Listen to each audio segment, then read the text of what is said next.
Sempre que a gente começa algum ano, tem várias perguntas e questionamentos do tipo, quais são as melhores ações para comprar para esse ano? Quais são os melhores fundos imobiliários para comprar esse ano? O que vai subir, o que vai cair, tá? Eu tenho plena convicção que um dos melhores analistas de fundo imobiliário do Brasil, o Ricardo, que é analista da Speech, e aí eu troquei uma ideia com ele e perguntei, Ricardo, quais são os 3 melhores fundos imobiliários para 2023? Ele me fez um estudo muito bacana, eu vou compartilhar com vocês os 3 melhores fundos imobiliários para 2023 e que você consegue investir com menos de R$100. Olha que loucura! Então, a gente começar, pedido é simples, clica no botão de curtir, missão, entreguei o vídeo para você, você me retribui com esse botão de curtir e se inscreve no canal, tá bom? E se inscrever só se você de fato quiser fazer parte dessa galera, se você quiser ser meu aluno aqui no YouTube, se você me considerar como seu professor de alguma forma. Então, vamos lá. Antes de eu entrar aqui nos 3 melhores fundos imobiliários para 2023 com menos de R$100, eu quero que você entenda uma coisa. O fundo imobiliário tem uma característica muito bacana, onde você investe no fundo imobiliário, você compra uma cota de fundo imobiliário e todo mês ele vai te pagar algum rendimento por mês. Ou pelo menos essa é a grande ideia.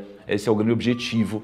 A ideia é que entre todo mês um dinheirinho na sua conta e você pega essa grana e use para comprar novas cotas. O que acontece? Se você compra uma cota de fundo imobiliário por R$100 e esse fundo imobiliário te paga R$1 por mês, esse R$1 vai ficar na conta, porque você não vai poder fazer nada com ele. Então o investidor ele tem quase que uma barreira até o momento que ele atinge 100 cotas. Porque quando ele tem 100 cotas de R$100, ele vai ganhar R$100 de dividendos por mês. Então, a partir desse momento, o investimento dele se torna exponencial, porque a cada mês que passa, ele consegue comprar uma cota a mais. E aí o investimento dele começa a pagar cada vez mais mensalmente. Isso daqui é o que a gente chama de Magic Number. Quando você atinge um Magic Number, o seu investimento em fundo imobiliário se torna exponencial. É isso que você tem que buscar. Eu vou calcular para você o Magic Number de cada uma dessas 3 opções de fundo imobiliário, tá bom? Como que você calcula o Magic Number? Com essa forma que está aí na tela, caso você precise. Vamos começar então com a primeira dica aqui do Ricardo. Primeira opção. KNCR11, Kinea Rendimentos Imobiliários, Fundo de Investimento Imobiliário, FII. O que é esse fundo imobiliário? Ele é um fundo imobiliário, para começar, sendo negociado ali a R$ 97,60. Então, com R$ 97,60. Sabe aquela grana que às vezes você vai usar para ir numa festa, na balada, no jantar? Pô, se você vai no restaurante japonês e vai gastar R$200, você tem uma decisão. Você vai comer aqui e gastar R$200 ou você vai comprar 2 cotas de fundo imobiliário e ganhar rendimento todos os meses? São decisões. Você é livre para tomar decisões, mas você é escravo da consequência. Então, esse fundo imobiliário, R$ 97,60, ele é um fundo imobiliário de CRIs. Ele é um fundo de CRI. CRI é um papel, é um ativo de renda fixa, tá? A gestão é do Kinea, ou seja, do Itaú, e é uma carteira que basicamente tem CRIs atrelados ao CDI. Então, o fundo tem dentro dele papéis CRIs que pagam algo próximo de CDI mais 2,5% ao ano, tá? Uma rentabilidade acima do CDI. E além disso, o fundo imobiliário está sendo negociado com um desságio. O que é um desságio? Significa o seguinte, poxa, se eu tenho aqui, por exemplo, R$1 bilhão dentro do fundo, na conta, e o fundo está sendo negociado a 900 milhões de reais, eu tenho um deságio de 10%, né? Estou podendo comprar 1 bilhão por 900. Então, o fundo tem um deságio de 3%, tá? Por que isso acontece? Oscilações do mercado, tem uma série de motivos. Então, nesse momento, o fundo tem um deságio de 3% e o dividend yield desse fundo hoje é 13,52% ao ano. Lembrando que o rendimento é isento de imposto de renda para você que é um investidor pessoa física. O que o Ricardo embasa dessa análise dele? Ele diz que os sinais dados pelo novo governo, eles acenderam a luz amarela do mercado em relação ao cenário de juros. Porque tem muita gente que começou a ficar com muito mais medo agora da economia pela escolha de ministro e decisões políticas, mesmo econômicas. E aí os gastos públicos podem subir, já que talvez não tenha mais teto e etc. e toda aquela coisa. E se os gastos públicos subirem, inflação sobe. Se a inflação sobe, é natural que de alguma forma a taxa de juros também suba.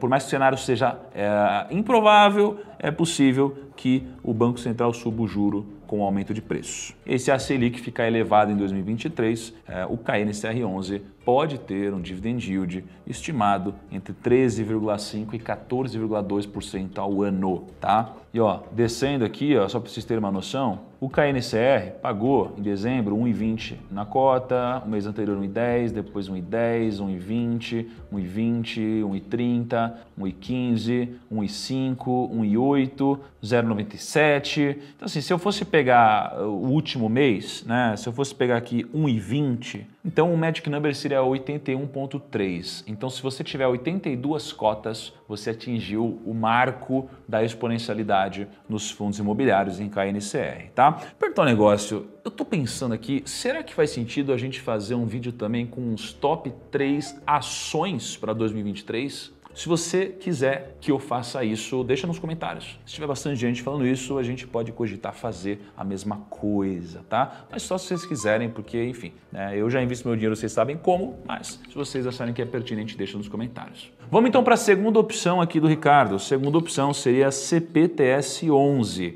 CPTS11 é um fundo imobiliário, obviamente, que tem também CRI, tá? Gerido pela Capitânia, é uma gestora super respeitada, a gente já gravou com eles aqui no Grupo Primo, lá atrás, quando eu era assessor de investimentos, eu distribuía fundos da Capitânia. E esse fundo imobiliário ele é formado por 70% de CRI, só que esses CRIs, ao invés de serem atrelados ao CDI, eles são atrelados à inflação. Então eles pagam IPCA mais alguma coisa. E 26% da parcela do caixa desse CRI está em caixa, né? Então não está investido em outros títulos, né, como os CRIs, tá? Então se eu for considerar a cota na casa dos R$ 81,61, que é o preço que ele está sendo negociado, a carteira de CRIs é precificada em inflação, ou seja, IPCA mais 9,1% ao ano. E se eu tirar taxas e tudo isso, taxa de administração, ele fica com IPCA mais 8,1%. É muito difícil você encontrar uma renda fixa pagando IPCA mais 8,1% isenta de imposto de renda para o investidor pessoa física, tá? E além de tudo isso,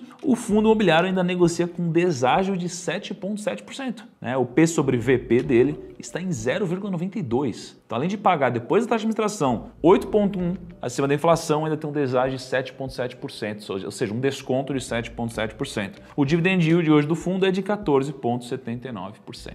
Qual que é a racional do Ricardo aqui, né, além desses números que eu acabei de passar? É que os meses de deflação, eles geralmente prejudicam os fundos imobiliários de CRI, né, como foi o caso desse fundo imobiliário. E o IPCA do último Boletim Focus está projetando um IPCA acumulado em 2023 na casa dos 5,3%. Qual que é o resultado disso?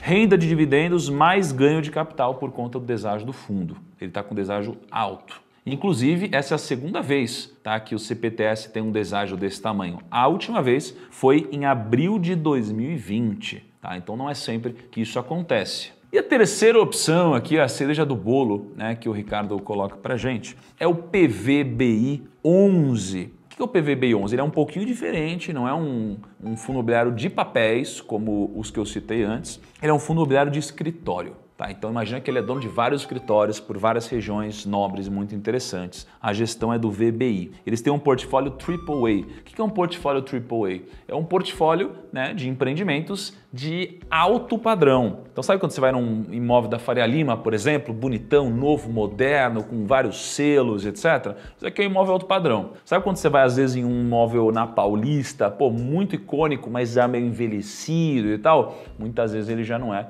um imóvel de alto padrão. Esse fundo, ele tem 100% do Park Tower Jardins, 50% do Faria Lima 4440, super famoso esse daqui, tem 50% do Union Faria Lima, que está em desenvolvimento. Ele tem também 11% das cotas do HAAA11, né, que é um fundo imobiliário de Lajes da Red Investments, e tem uma estratégia também parecida, ou seja, foca em ativos AAA. Então esse daqui é um fundo imobiliário que foca em imóveis AAA. O fundo imobiliário hoje está sendo negociado a R$ 88,18, ele está sendo negociado com um deságio super alto. O P sobre VP dele está 0,87. Só que ele vendeu um ativo dele por um preço muito mais alto do que isso, então talvez o deságio esteja maior ainda. O dividend yield hoje do fundo, ele não é tão alto quanto os que eu citei anteriormente, é um dividend yield ali de 7,52% ao ano. Se for comparar com o CDI, não é a maior coisa do mundo, mas se você for considerar o preço que os imóveis estão sendo negociados,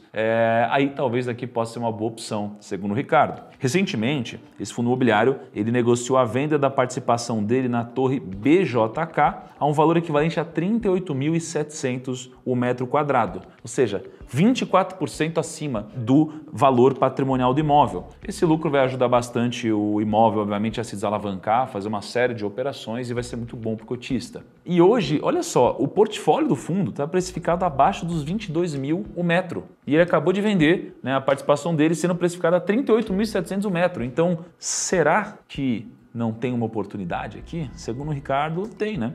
E além disso, o PVBI11 tem potencial para distribuir 10,8% de renda ao longo de 2023. E com essas três opções aqui, encerramos as recomendações do Ricardo para esse ano. E aí, será que foram boas? Faz sentido? Ó, se tiver R$300 aqui, dá para você comprar hein? E já ter rendimentos ali todos os meses. Enfim, claro que isso aqui não é uma recomendação minha, obviamente é uma análise do Ricardo, mas que talvez faça sentido você considerar para sua carteira, tá? Então é isso aí. Me conta o que vocês acharam. Um grande abraço e tchau!